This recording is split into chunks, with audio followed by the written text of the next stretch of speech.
Hello everyone, Sterling White here, and I'm going to be discussing the things to look for when you're vetting a property. It's very simple, but there's tons of moving parts, and this can be a make or break for most people if you do not do the proper checklist of the items to look for.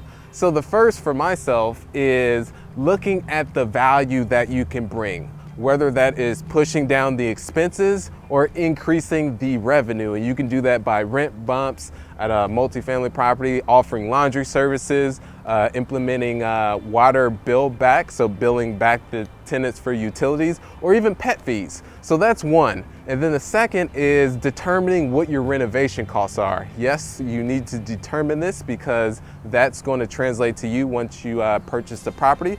So for us, when looking at this, we looked at the big ticket items. So for one, the AC units, which looking at this is actually older than I am. That one's newer over there, so that's good, but most of them are older. So we underwrote the deal knowing that we're going to replace those AC units once we take over the property, because the majority of them, not necessarily down, but they're on their last leg. And then the decks, that came up in the inspections, that they're not a safety hazard at this. They're not a safety hazard, but it was pointed out that they need to be more properly secured. So there was a significant amount of cost that was associated with that.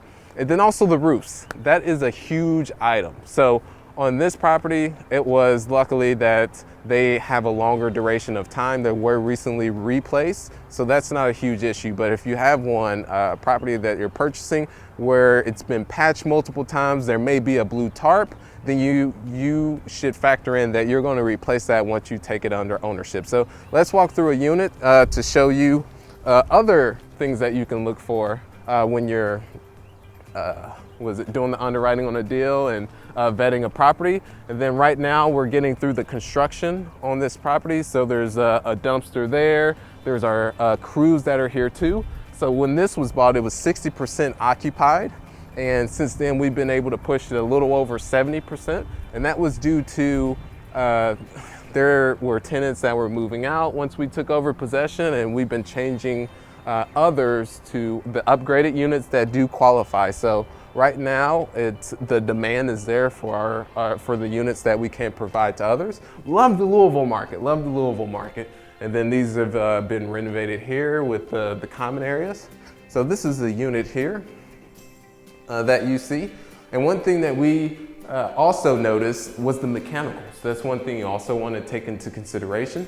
So these were a couple of, quite a bit of them had older furnaces, so that's a huge expense. That's about $1,500 to $2,000, depending on who the contractor, the vendor is that is your go-to. And then the last thing is determining what your return on investment is going to be. So now that you have your the revenue that you're pushing your property up to, and then you also have the expenses, now you can back into your purchase price, and then that's when you can move forward with submitting an LOI, a contract, and then if the seller or the owner is not interested, then you just got to stick to your numbers and avoid, I would say from personal experience, falling in love with the property, because that's what most people do run into, and then they try and manipulate the numbers and say, okay, well, I can actually push up the rents even more or push up the income even more to be able to get